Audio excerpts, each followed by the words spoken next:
Hi viewers, welcome to our channel. ప్రస్తుతం మనతో పాటు టీడీపీ స్పోక్స్ పర్సన్ సూర్యదేవ లత గారు ఉన్నారు. వారితో ఒకసారి మాట్లాడదాం. మేడం నమస్కారం. మేడం నమస్తే. మేడం జగన్ గారి పాలనకు నిరసనగా కోపూరు లక్ష్మి అనే ఒక గుంటూరు మహిళ ఢిల్లీకి వెళ్ళి అక్కడ తన నిరసన తెలియజేసింది. అంటే తన నిరసన తెలియజేసిన పద్ధతి ఏదంటే తన బొట్న వేలుని ఎడమ చేతి బొట్న వేలు కట్ చేసుకొని మరి నిరసన తెలియజేసింది. అంటే అటువంటి పరిస్థితులకు ఏ అంశాలు దారితీసాయి? అసలు నిజంగా మహిళల పరిస్థితి ఏపీలో చూసుకుంటే ఆ విధంగా ఉందంటారా? మరి ఈ ఘటన పైన మీ ఒపీనియన్ ఏంటి మేడం?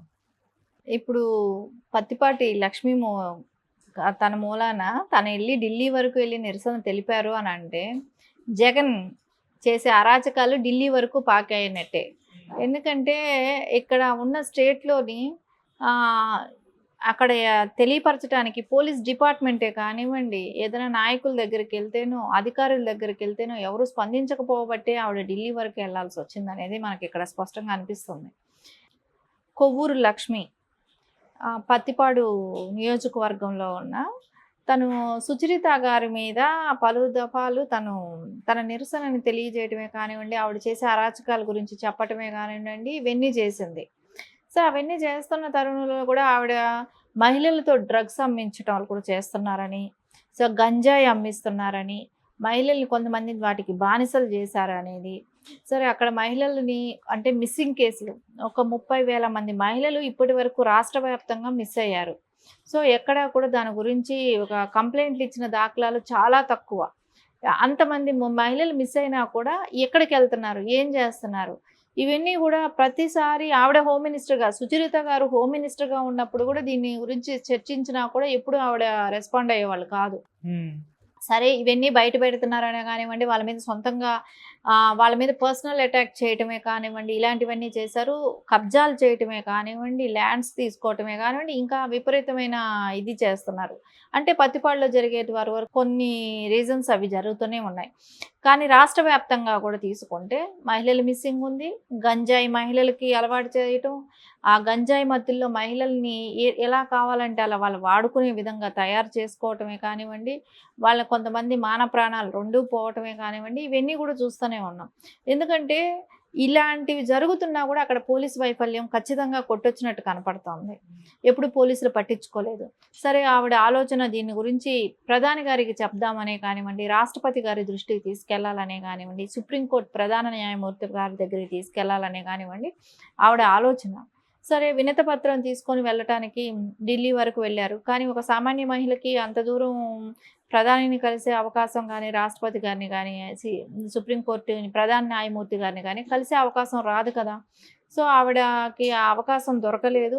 అందుకని ఆవిడ తన ఎడమ చేతి వేలు అయిన బొటన వేలుని నరుక్కోవటం జరిగింది. సరే అప్పుడు కానీ చర్చకు వస్తుంది అంటే ఢిల్లీలో ఇప్పుడు ఇది జరిగితే ఢిల్లీ సాక్షిగా ఇది జరిగింది కాబట్టి రేపు పొద్దున మొత్తం ఇండియా మొత్తం ఇది ఒక చర్చ అవుతుంది. అంటే ఏపీలో ఇంత దారుణంగా ఉన్నారా, మహిళల పరిస్థితి ఇంత దారుణమా, ఏపీ సీఎం ఏం చేస్తున్నాడు, ఇన్ని 5 సంవత్సరాలుగా ఈ అరాచకాన్ని భరిస్తున్నారు కదా వాళ్ళు అనేది అయితే మొత్తం దేశవ్యాప్తంగా కూడా ఇది చర్చ అయ్యే అవకాశం ఉంది. కాబట్టి ఖచ్చితంగా తనకి ఆ వచ్చిన ఆలోచనకే కానివ్వండి, దీన్ని ఎలాగైనా అరికట్టాలి, నా వంతు ప్రయత్నం నేను చేయాలనే ఉద్దేశంతోనే కానివ్వండి ఆవిడ వెళ్ళి అక్కడ వేలు కట్ చేసుకోవటం జరిగింది లక్ష్మి. సరే అవన్నీ వేలు కట్ చేసుకున్న తర్వాతైనా వైసీపీ నాయకులు వదులుతారా? ఆవిడని ట్రోల్ చేస్తున్నారు. ఆవిడని ట్రోల్ చేయటం, అసభ్యంగా మాట్లాడటం, ఇవన్నీ చేస్తున్నారు. అంటే ఒక మహిళకి రక్షణే లేదా? ఒక మహిళ తన ఒపీనియన్ తను ఓపెన్గా చెప్పుకునే ఇది లేదా? తనకి జరుగుతున్న అన్యాయం గురించి చెప్పుకోవటానికి లేదా? సరే ఇవన్నీ మనం ఆలోచిస్తున్నాం. కానీ జగన్మోహన్ రెడ్డి సొంత చెల్లెలకి కూడా ఏం చేస్తున్నాడు అనేది ప్రపంచం మొత్తం మనం చూస్తూనే ఉన్నాం. చెల్లెల్ని ట్రోల్ చేస్తున్నారు, చెల్లెల్ని చంపడానికి ప్రయత్నిస్తున్నారు. నిన్న కూడా బహిరంగ సభలో అంటున్నారు, మా ప్రాణాలు, మా పిల్లల ప్రాణాలు మేము పణంగా పెట్టి పోరాడుతున్నాం అని చెప్పి షర్మిల గారు చెప్తున్నారు కదా. సునీత గారు అదే చెప్తున్నారు. సునీత గారు కూడా ఏమన్నారు, నన్ను కానీ నేను ఇప్పుడు హైదరాబాద్ నుంచి ఒంటరిగా వస్తాను, కారులో ఒంటరిగా వెళ్తుంటాను, నన్ను ఎప్పుడైనా గొడ్డలతోనూ చంపే అవకాశం ఉంది అని వాళ్ళు కూడా చెప్తున్నారు. వాళ్ళ ప్రాణానికి భరోసా లేదనేది వాళ్ళు స్పష్టంగా ప్రజలందరికీ కూడా తెలిసేటట్టు బహిరంగ సభల్లోనే వాళ్ళు చెప్తున్నారంటే ఏపీ రాజకీయాల్లో జగన్మోహన్ రెడ్డి అరాచకాలు ఏ స్థాయికి వెళ్ళాయనేది మనకి ఇక్కడ అర్థమవుతుంది.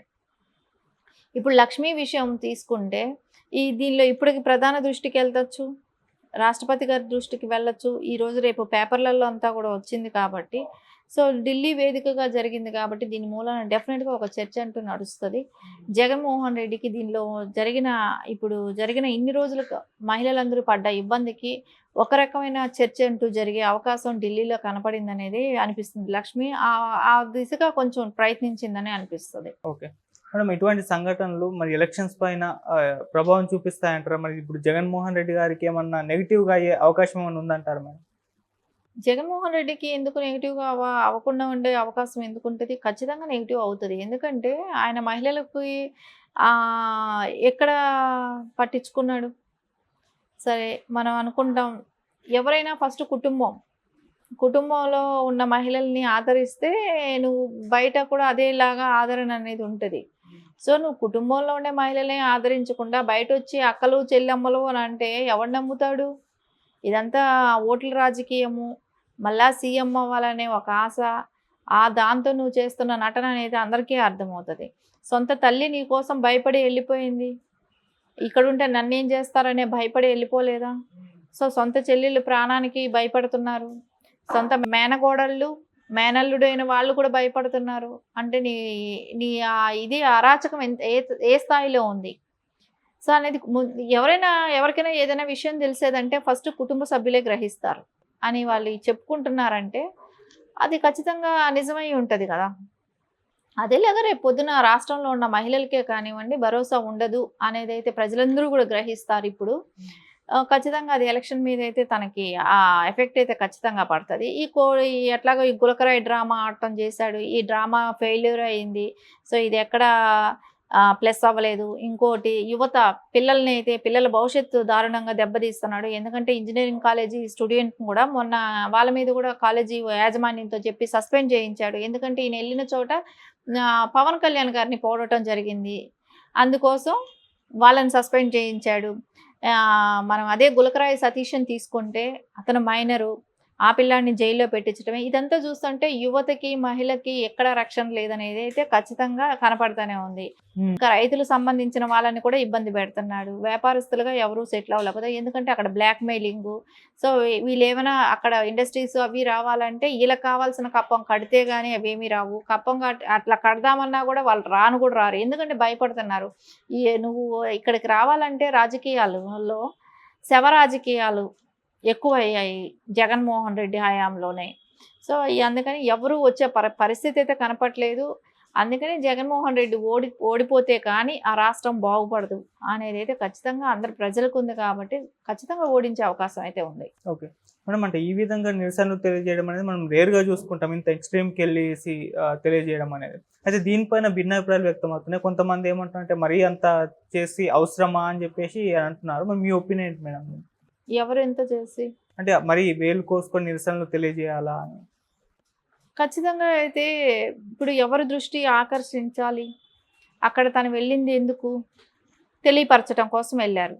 సో అక్కడ ప్రధాని గారిని కలవటానికి సామాన్య మహిళలకి అవకాశం ఉండదు కదా, రాష్ట్రపతి గారిని ఎవరిని కలవలేరు వాళ్ళు. సో అలాంటప్పుడు తన బాధని తెలియపరచడమే కానివ్వండి, మళ్ళీ ఆవిడ వచ్చి ఇక్కడ ఉంటే మళ్ళీ ఆవిడని చంపే ప్రయత్నం చేస్తారు, ఆవిడకి రక్షణ లేదు. సో చావో రేవో ఏదో ఒకటి తేల్చుకుందాం అన్న సిచ్యువేషన్ ఉన్నప్పుడు అలాంటివి తప్పకుండా చేస్తారు. ఎందుకంటే ఇక్కడికి వచ్చిన తర్వాత చంపటానికి కూడా వీళ్ళు వెనకాడరు కాబట్టి. సో ఆ భయంతో అక్కడే ఆవిడ అలా చేసి ఉండొచ్చేమో. Okay madam, thank you so much. Thank you.